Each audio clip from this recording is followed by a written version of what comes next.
Hello everyone. तो चलिए इस वीडियो में अपन इंडेक्स 115 का एक क्वेश्चन देखते हैं जो कि लॉयल्टी पॉइंट से रिलेट करता है। किससे?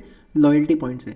लॉयल्टी पॉइंट का एक क्वेश्चन अपन ऑलरेडी यूट्यूब पर कर चुके हैं, बड़ा वाला क्वेश्चन जिसमें 3-4 पॉइंट थे, वो अपन ने ऑलरेडी कर लिया। आपको प्लेलिस्ट में मिल जाएगा, थंबनेल से आप देख सकते हो। इसमें अपन ये दूसरा क्वेश्चन करेंगे, छोटा सा क्वेश्चन है कंपैरेटिवली, लेकिन अपने मॉड्यूल में था तो मैंने सोचा करा देता हूँ ये भी। चलो अपन सबसे पहले लॉयल्टी पॉइंट का कंसेप्ट समझते हैं कि क्या होता है। लॉयल्टी पॉइंट्स क्या होते हैं? लॉयल्टी पॉइंट्स का क्या होता है, आज अपन कस्टमर को, एंटिटी जो इंडेक्स 115 फॉलो कर रही है, वो आज कस्टमर को एक ऑप्शन दे देगी, उसको पॉइंट्स अलॉट कर देगी कि वो बोल देगी कि आप इन पॉइंट्स के बदले हमसे फ्यूचर में डिस्काउंट ले सकते हो। हमसे फ्यूचर में क्या ले सकते हो? डिस्काउंट ले सकते हो। यानी इन पॉइंट्स को रिडीम करके, इन पॉइंट्स को खत्म करके, इन पॉइंट्स को सेट ऑफ करके आप हमसे अपनी अगली परचेज पर डिस्काउंट ले लेना। ठीक है, यानी ये चीज़ क्या हो गई? सिमिलर टू डिस्काउंट हो गई। It will also be treated as a separate performance obligation and it stand alone selling price is calculated for allocation. बिल्कुल जनरल रूल ये अपन ने समझा हुआ है। अपन ने काफ़ी सारे क्वेश्चन इसके कर रखे हैं कि अपन क्या करते हैं, जो हमारी ट्रांजैक्शन प्राइस होती है, जो हमारी ट्रांजैक्शन प्राइस होती है, उसको अपन अलग अलग परफॉर्मेंस ऑब्लिगेशन में अलोकेट करते हैं। किस रेशो में अलोकेट करते हैं? स्टैंड अलोन सेलिंग प्राइस के बेसिस पे अलोकेट करते हैं। यानी हमारे पास मान लो 10,000 की एक हमारा 10,000 ही नहीं, 1 लाख हो गया, 10,000 का हमारा ट्रांजैक्शन प्राइस है। हमारे पास 3 परफॉर्मेंस ऑब्लिगेशन है, परफॉर्मेंस ऑब्लिगेशन ए, बी और सी। ए का स्टैंड अलोन सेलिंग प्राइस कुछ है, बी का स्टैंड अलोन सेलिंग प्राइस कुछ है, सी का स्टैंड अलोन सेलिंग प्राइस कुछ है। अपन ने स्टैंड अलोन सेलिंग प्राइस के बेसिस पे अलोकेशन के भी काफ़ी सारे क्वेश्चन कर रखे हैं यूट्यूब पर। ठीक है, यानी ये अपने को पता है कि अगर हमारे पास एक से ज़्यादा परफॉर्मेंस ऑब्लिगेशन होते हैं तो अपने को हमारे ट्रांजैक्शन प्राइस को as per stand alone selling price उन पर अलोकेट करना पड़ता है। इस केस में भी हमारे पास 2 परफॉर्मेंस ऑब्लिगेशन है, एक हमारा मेन गुड्स एंड सर्विसेज का परफॉर्मेंस ऑब्लिगेशन, दूसरा हमारा लॉयल्टी पॉइंट्स का परफॉर्मेंस ऑब्लिगेशन। तो हम क्या करेंगे, इन दोनों के स्टैंड अलोन सेलिंग प्राइस पे हमारे ट्रांजैक्शन प्राइस को अलॉट कर देंगे, अलोकेट कर देंगे। लेकिन इसके लिए हमें stand alone selling price of हमारा लॉयल्टी पॉइंट्स भी चाहिए होता है। वो कैसे निकलेगा? वो इस फॉर्मूले से निकलेगा। बेसिकली ये फॉर्मूला तो कुछ भी नहीं है, सिर्फ अंडरस्टैंडिंग पर्पस के लिए इसको मैंने फॉर्मूला बनाया, लेकिन ये पूरा का पूरा लॉजिकल है। कैसे लॉजिकल है अपन देखते हैं।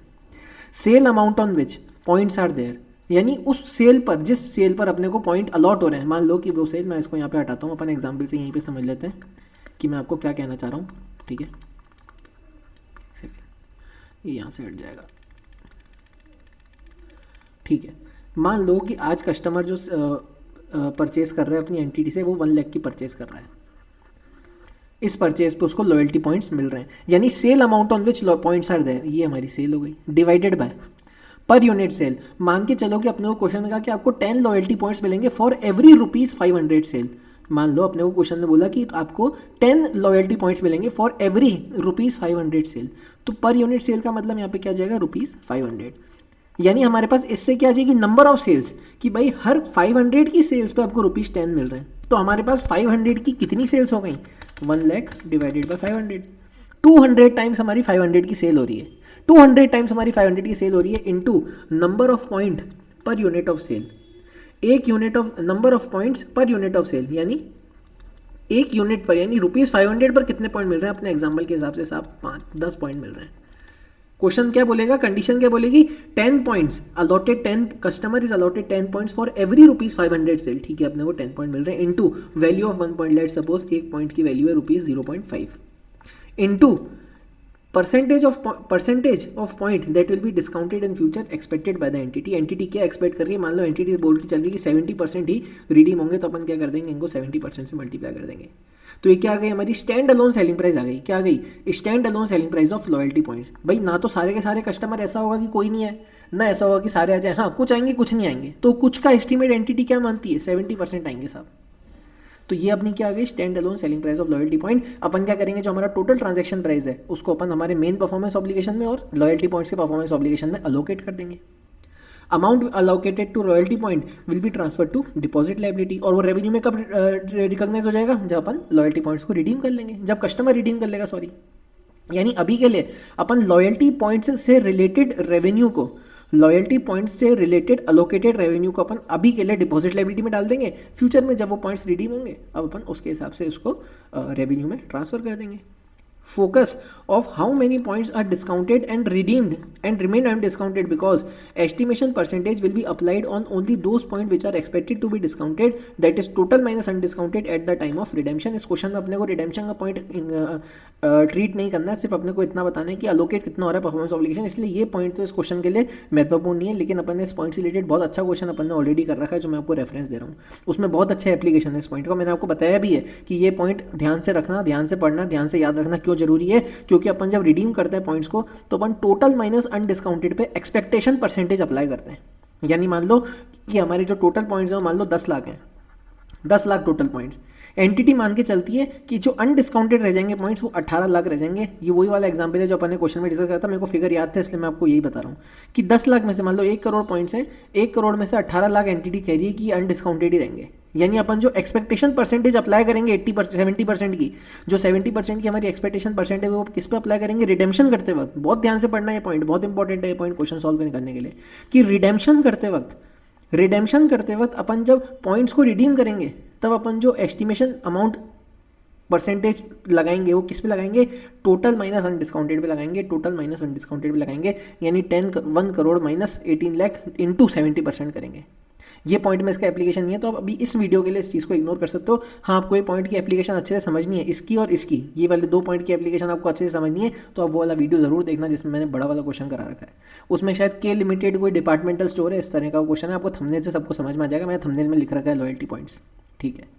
Eight the end of time period यानी आखिरी साल, भाई ये पॉइंट्स भी तो कुछ टाइम के लिए रिडीम होंगे। भैया अपन कस्टमर को क्या बोलेंगे कि आप विदिन 30 डेज आ जाना, विदिन 1 ईयर आना, विदिन 6 मंथ्स आना, ऐसा थोड़ी कभी भी आप आ सकते हो, इनकी भी कोई टाइम लिमिट रहेगी, ठीक है। At the end of time period of loyalty points that is in the last year recognise revenue for all remaining points irrespective of number of points redeemed in the last year. मैं आपको फिर से बता दूं, ये दोनों points की application बहुत अच्छे से आपको उस क्वेश्चन में समझ आएगी। इस लास्ट वाले पॉइंट का क्या मतलब है, मान लो कि हमारे लास्ट वाले ईयर में या लास्ट वाले मंथ में टोटल आउटस्टैंडिंग पॉइंट बच रहे हैं 3 लाख, ठीक है, 3 लाख बच रहे हैं। लास्ट वाले ईयर में जो रिडीम हुए एक्चुअल पॉइंट्स वो सिर्फ 2,50,000 ही हुए, अभी भी पूरे 3 लाख नहीं हुए। लेकिन अपन क्या करेंगे, at the end of last year पूरे के पूरे 3 लाख का ही डिपॉजिट लायबिलिटी अपन रेवेन्यू में ट्रांसफर करेंगे, इररेस्पेक्टिव ऑफ कितने पॉइंट एक्चुअल में रिडीम हुए। क्या लिखा है, at the end of time period of loyalty points that is at the last year recognise revenue for all remaining points irrespective of number of points redeemed in the last year. कितने भी points redeem हुए last year में, अपन तो जो बचे हुए points हैं हमारे टोटल 3 लाख का रेवेन्यू पूरा का पूरा डिपॉजिट लायबिलिटी से हमारे रेवेन्यू में ट्रांसफर कर देंगे, इररेस्पेक्टिव कि एक्चुअल में कितने पॉइंट्स रिडीम हुए, ठीक है। चलिए अपन ये क्वेश्चन करते हैं, चलिए अपन ये क्वेश्चन समझते हैं। चलो यहाँ से तो इसका आंसर स्टार्ट हो रहा है, ठीक है। ये क्वेश्चन अपना इतना ही है। A limited owns 20 resorts across India. Every customer who stays in any of the resort owned by A Limited is entitled to get points on the basis of total amount paid by him. Under this scheme, 1 point is granted for every ₹100 spent on stay of the resort. यानी हर ₹100 की cell पर 1 point हम customer को देते हैं। As per past experience of a limited the likelihood of exercise of points is 100%। 100% जो हमारे example में 70% था यहाँ पे क्या 100% है। And the stand alone price of such point is ₹5। Stand alone selling price कितनी है 1 पॉइंट की, ₹5, ठीक है। कस्टमर एक्स स्पेंड्स ₹10,000, ये हमारी क्या है, सेल है। अभी पता चलेगा फॉर्मूले में जब अपन इसको अप्लाई करेंगे। In one of the resorts of a limited what is the accounting treatment. चलो कर लेते हैं पर अकाउंटिंग ट्रीटमेंट, कौन सी बड़ी बात है, आ जाओ, आ गया। The case deals with treatment of loyalty points. We will calculate standalone selling price of points and total transaction price is ₹10,000। हमें क्वेश्चन में दे रखी है सेल जो है मनी 10,000 की है, will be allocated as per standalone selling price of points and main performance obligation, ठीक है। एक इसमें मेन परफॉर्मेंस ऑब्लिगेशन जो कस्टमर ने अपने रिसोर्ट में रहा वो मेन परफॉर्मेंस ऑब्लिगेशन, दूसरा परफॉर्मेंस ऑब्लिगेशन कौन सा, लॉयल्टी पॉइंट्स का, ठीक है। अब अपन करते हैं calculate stand alone selling price. Sale amount on which points are there, ₹10,000 की सेल। पर यूनिट सेल कितने पे मिलेगा 10 पॉइंट्स, कितने 1 पॉइंट कितने मिलेगा, फॉर एवरी ₹100 सेल। देखो ये क्वेश्चन में लिखा हुआ है जो मैंने आपको बताया था, ये लिखा हुआ है देखो, granted for every ₹100 spent.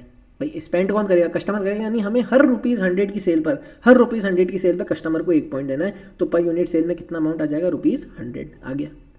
Number of points per unit of sale 1 point मिलेगा अपने को। वैल्यू ऑफ 1 पॉइंट कितनी है, ₹5 है। परसेंटेज कितनी है एस्टिमेशन की, 100% एंटिटी एस्टिमेट कर रही है कि 100% एस्टिमेशन है कि पॉइंट्स रिडीम होंगे, यानी पॉइंट्स की स्टैंड अलोन सेलिंग प्राइस कितनी हो गई, ₹500 की हो गई। अब अपन हमारे 10,000 के ट्रांजेक्शन प्राइस को अलोकेट कर देंगे। Main performance obligation 10,000 into 10,000 divide by 10,500, ये हमारा मेन परफॉर्मेंस ऑब्लिगेशन की स्टैंड अलोन सेलिंग प्राइस। और 10,000 इंटू 500 हमारी stand alone selling price loyalty points की डिवाइड बाई 10,500। मतलब अपन ने क्या करा, कुल मिला के 10,000 को अलोकेट करा किस रेशो में, 10,000:500 के रेशो में, यानी stand alone selling price of performance obligations. Performance obligations कौन सी, एक तो ये मेन वाली जो कस्टमर अपने रिसोर्ट में रुका उसकी मेन परफॉर्मेंस ऑब्लिगेशन, और दूसरा कौन सा, पॉइंट्स की परफॉर्मेंस ऑब्लिगेशन, लॉयल्टी पॉइंट्स की। समझ में आ गई आपको बात। तो 9524 will be recognised as revenue and 476 will be recognised as revenue when the points will be redeemed. ठीक है, तो लॉयल्टी पॉइंट्स का जब क्वेश्चन है हमारे पास, या किसी भी इस तरह का क्वेश्चन है जहाँ पे कस्टमर को आगे बेनिफिट मिल रहा है, अपन ने जिम मेंबरशिप का एक क्वेश्चन कर रखा है, अपन ने डिस्काउंट वाउचर का क्वेश्चन कर रखा है, अपन ने लॉयल्टी पॉइंट्स का भी एक क्वेश्चन कर रखा है, लॉयल्टी पॉइंट्स का अपन ने दूसरा भी क्वेश्चन कर लिया। ठीक है, तो क्या करते हैं अपन stand alone selling price of that benefit निकालते हैं, जिम मेंबरशिप की या डिस्काउंट वाउचर की या लॉयल्टी पॉइंट्स की। फिर अपन क्या करते हैं, जो हमारा ट्रांजैक्शन प्राइस होता है उसको अपन कुछ उस बेनिफिट की स्टैंड अलोन सेलिंग प्राइस में अलोकेट कर देते हैं और उसको अभी के लिए डिपॉजिट लायबिलिटी में डाल देते हैं। ये अभी के लिए कहाँ चला जाएगा, डिपॉजिट लायबिलिटी में चला जाएगा। और जब भी ये पॉइंट्स रिडीम होंगे तब ये डिपॉजिट लायबिलिटी से जाकर के हमारे रेवेन्यू में ट्रांसफर हो जाएगा, विल बी रिडीम्ड। ठीक है, समझ में आ गई आपको बात। बहुत अच्छे से क्वेश्चन आपको और अच्छे से समझ में आएगा जब आप बड़ा वाला क्वेश्चन भी एक बार देखोगे। आपको रेफरेंस के लिए आपको देखना होता है, बिल्कुल देखना, प्लेलिस्ट में आपको आराम से मिल जाएगा, नहीं तो सर्च कर लेना और लिख देना फाइनल अटेम्प्ट विद आरके, आपको मिल जाएगा। Thank you so much. ये PDF आपको टेलीग्राम चैनल पर मिल जाएगी, सपोर्ट कीजिएगा, सब्सक्राइब कीजिएगा। Thank you so much.